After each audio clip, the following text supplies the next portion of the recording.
মহাসন্ত্রাসীদের মাঝে আমাদের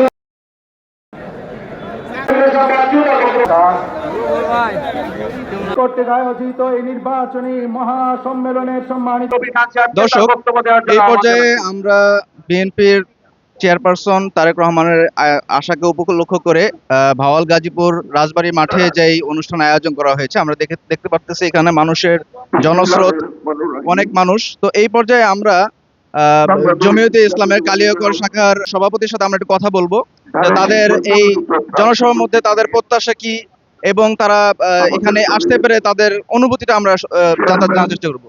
জি জনাব, আমরা জানতে চাচ্ছিলাম যে আজকের এই প্রোগ্রামে আপনাদের প্রত্যাশা কি বা আপনাদের এই বিএনপি চেয়ারপারসন তারেক রহমানের এই আশাকে কেন্দ্র করে আপনারা কি কি প্রত্যাশা করছেন এটা সম্বন্ধে যদি একটু বলতেন। আমরা চাচ্ছি আজকে এখানে তারেক রহমান একটু পরে আসবেন। তারেক রহমান তিনি যদি দেশের প্রধানমন্ত্রী হন, আমরা আশাবাদী যে কওমি অঙ্গন, বিশেষ করে কওমি মাদ্রাসার যে শিক্ষার সনদ দেওয়া হয়েছিল ওই শিক্ষা সনদের কার্যকরী পদক্ষেপ তিনি গ্রহণ করবেন এবং আমাদের কওমি উলামায়ে কেরাম তারা রাষ্ট্রের গুরুত্বপূর্ণ পদে তারা আসবেন এবং তারা দায়িত্ব পালন করবেন। বিশেষ করে আমাদের মসজিদ মাদ্রাসাগুলো নিরাপদ থাকবে, দিন নিরাপদ থাকবে এবং উলামায়ে কেরাম দীর্ঘ ফ্যাসিস্ট আমলে 17 বছর জুলুম নির্যাতনের শিকার হয়েছিল সেই বিষয়ের অবসান হবে এবং হযরত উলামায়ে কেরাম সর্বক্ষেত্রে তারা তাদের ভূমিকা রাখতে সক্ষম হবে বলে আমি মনে করি। দর্শক, এই পর্যায়ে আমরা কথা বলবো কালিয়াকৈর থানার জমিয়তে ইসলামের সেক্রেটারির সাথে যে তাদের আজকের এই জনসভা থেকে আসলে তাদের সম্ভাবনাটা কতটুকু তারা মনে করছেন এটা আমরা আজকে একটু জানার চেষ্টা করব। সম্ভাবনা, আশা এবং আপনাদের বিজয়ের বিষয়টা আপনারা কতটুকু আশাবাদী? আমাদের জমিয়ত এবং বিএনপির জোট মনোনীত প্রার্থী গাজীপুর জেলার 5টি আসনে যারা নির্বাচিত করবেন, যারা লড়বেন, আমরা জমিয়ত আশাবাদী। যেহেতু জমিয়ত হলো কওমি মাদ্রাসা ভিত্তিক একটা সংগঠন, যাদের হাতে দেশ এবং স্বাধীনতা, সার্বভৌমত্ব নিরাপদ থাকবে। আশা করি উলামায়ে কেরামের পক্ষে, ইসলামের পক্ষে এবং জননেতা তারেক রহমানের হাতকে শক্তিশালী করার লক্ষ্যে এদেশের মানুষ ভুল করবে না।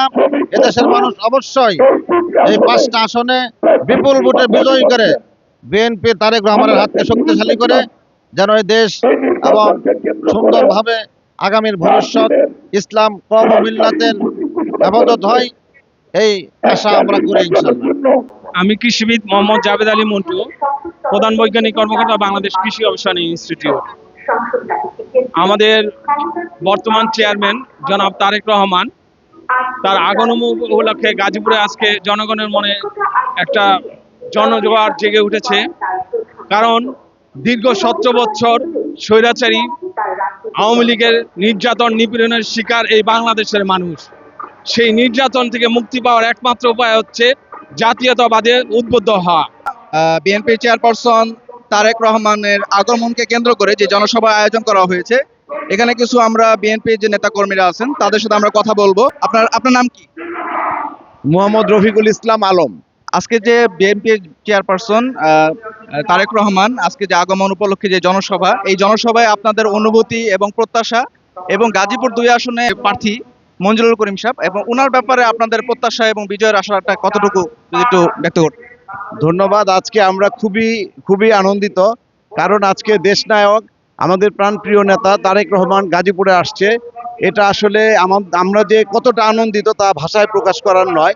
আর দ্বিতীয়ত আপনি বলেছেন যে আমাদের গাজীপুর 2 আসনের এমপি প্রার্থী এম মঞ্জুরুল করিম রনি সম্পর্কে আসলে আমি বলতে চাই 1991 সালে তার বাবা মাটি ও গণমানুষের নেতা অধ্যাপক মান্নান স্যার যেভাবে সর্বোচ্চ ভোট পেয়ে নির্বাচিত হয়েছিলেন, আমি একজন ক্ষুদ্র কর্মী হিসেবে বলতে চাই আমরা সেই চেষ্টাই চালাচ্ছি।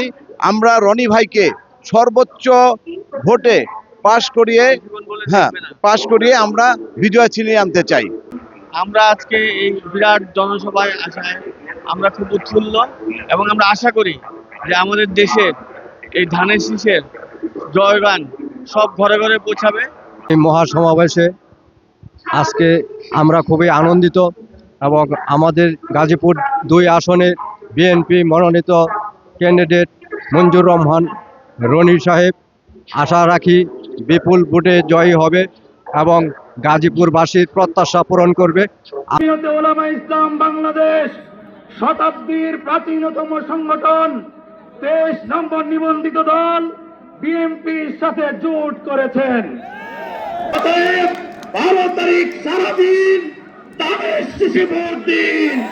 সাহেব গাজীপুর 2 আসনে মঞ্জুর করিম রনি সাহেব এবং গাজীপুর 1 আসনে জনাব মেয়র মুজিবুর রহমান সাহেব, গাজীপুর 3 আসনে ডাক্তার বাচ্চু সাহেব, 4 আসনে রিয়াজুল হান্নান ভাইয়ের জন্য জমিয়ত উলামা ইসলাম গাজীপুর জেলা এবং মহানগর কাজ করবে।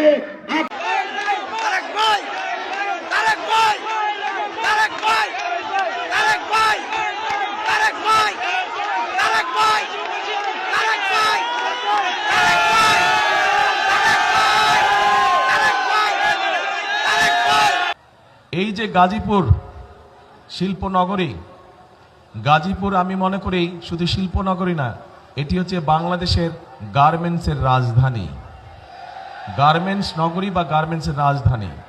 এখন এই গার্মেন্টসে আমাদের লক্ষ লক্ষ মা বোনেরা কাজ করে, ভাইরাও কাজ করে এখানে। এই গার্মেন্ট শিল্প কে এনেছিল এই বাংলাদেশে জানেন আপনারা? কে এনেছিল বলেন তো? জিয়াউর রহমান, শহীদ রাষ্ট্রপতি জিয়াউর রহমান এই গার্মেন্ট শিল্পকে এই বাংলাদেশে নিয়ে এসেছিলেন। তার ফলে লক্ষ লক্ষ মানুষের কর্মসংস্থানের ব্যবস্থা হয়েছে, মা বোনদের কর্মসংস্থানের ব্যবস্থা হয়েছে। এই যে বিদেশে আমাদের শ্রমিক যায়, সেই শ্রমিক পাঠানোর ব্যবস্থা কে করেছিলেন? সেটাও শহীদ রাষ্ট্রপতি অর্থাৎ বিএনপি সরকারই করেছিল। তারপরে এই যে আজকে মা বোনরা যে ফ্রি শিক্ষা, আমাদের মেয়েরা যে ফ্রি শিক্ষা পায় স্কুলে, সেই ক্লাস 1 থেকে ইন্টারমিডিয়েট পর্যন্ত, এটা কে করেছিল বলেন তো? খালেদা জিয়া। কাজেই এখন দেখেন এই তিনটা দিয়ে একটা জিনিস বোঝাই দিলাম আপনাদের সকলকে, পরিষ্কার হয়ে গেল যে এই দেশের খেটে খাওয়া মানুষের জন্য যদি কোনো দল কাজ করে থাকে সেটা বিএনপি একমাত্র করে থাকে। প্রিয় ভাই বোনেরা, আগামী 12 তারিখে নির্বাচনে বিএনপি ইনশাল্লাহ জয়ী হলে পরে আমরা অনেকগুলো পরিকল্পনা নিয়েছি। তার মধ্যে একটি পরিকল্পনা হচ্ছে এই যে যেমন গার্মেন্ট শিল্প আছে, এই গার্মেন্ট শিল্পের মতো নতুন আরো আমরা শিল্প আনবো, যেখানে আমাদের আরো বেশি সংখ্যক মা বোনেরা কর্মসংস্থানের ব্যবস্থা হবে, যেখানে আমাদের তরুণ ভাই বোনেরা সেখানে কর্মসংস্থানের ব্যবস্থা করতে হবে। নতুন শিল্প আমরা এই দেশে নিয়ে আসব, যেখান থেকে আবার দেশে আরো বেশি বিদেশে রফতানি হবে। এখন শুধু সেটাই নয়, আমরা এই যে লক্ষ লক্ষ মা বোনেরা আছে, এই মা বোনদের কথা চিন্তা করে আমরা আরেকটি পরিকল্পনা গ্রহণ করেছি। এই খেটে খাওয়া মানুষদের জন্য, যেই মারা খেতে খায়, কষ্ট করে সারাদিন পরিশ্রম করে, সেই মায়েদের জন্য আমরা দলমত নির্বিশেষে প্রত্যেকটি মায়ের জন্য, বিশেষ করে খেটে খাওয়া মা যারা, তাদের জন্য আমরা একটি কার্ড দেব যেটির নাম ফ্যামিলি কার্ড, এবং সেখানে সেই কার্ডের মাধ্যমে আমরা প্রত্যেকটি মায়ের পরিবারের কাছে সরকারের পক্ষ থেকে একটি সহযোগিতা পৌঁছে দিতে চাই, যেন মাস শেষে তাদের কষ্ট কিছুটা কম হয়। কেমন লাগলো পরিকল্পনা? আচ্ছা, এছাড়াও গাজীপুরের বিভিন্ন জায়গায় বহু মানুষ আছেন যারা চাষাবাস করে না? চাষাবাস করে মানুষ, বহু কৃষক আছে। এই কৃষক ভাইদেরকে আমরা সহযোগিতা করতে চাই, এবং সেই জন্য কৃষক ভাইদের জন্য আমরা একটা কৃষক কার্ড তৈরি করেছি, যেই কার্ডের মাধ্যমে আমরা কৃষক ভাইদের কাছে সহযোগিতা পৌঁছে দেব, যাতে করে কৃষক ভাইদের উপকার হয়। এর বাইরে আমরা শুধু গাজীপুর জেলার জন্য, এই যে গাজীপুর, এই গাজীপুরের জন্য আমরা কতগুলো চিন্তা ভাবনা করেছি, এই এলাকার মানুষের বিভিন্ন সমস্যার কথা চিন্তা করে। যেমন আপনাদের এইখানে জয়দেবপুর রেল ক্রসিং এর উপরে একটা ওভারপাস নির্মাণ করা, যেটা নির্মাণ করলে আপনাদের এখানে যে বিআরটি প্রকল্প আছে, এইটা বাস্তবায়ন করে এই যে যানজট, অসহ্য যানজট, এই যানজট যাতে দূর হয়, আপনারা যাতে সহজে চলাফেরা করতে পারেন, ইনশাল্লাহ এইটা আমরা বাস্তবায়ন করব। শুধু তাই নয়, বিশেষ করে আমাদের নারী শ্রমিক যারা আছেন তারা যাতে নিশ্চিন্তে টেনশনে না থাকেন সন্তানদেরকে নিয়ে, সেই জন্য কিছু কিছু গার্মেন্টসে আছে, বাট সকল শিল্প প্রতিষ্ঠানে আমরা আমাদের বোনদের জন্য তাদের বাচ্চারা যাতে ঠিকভাবে থাকে, ঠিকভাবে তাদের দেখাশোনায় তাদের জন্য ডে কেয়ার সেন্টার তৈরি করার পরিকল্পনা আমরা নিয়েছি। প্রিয় ভাই বোনেরা, আপনাদের এখানে বড় বড় কয়েকটি খাল আছে, তুরাগ, তারপরে লবণদহ আর চিল্লাই খাল আছে। এগুলো কি বন্ধ হয়ে গেছে? এগুলো পানি আছে না নাই? চলে? হ্যাঁ, দূষণে সব বন্ধ হয়ে গেছে।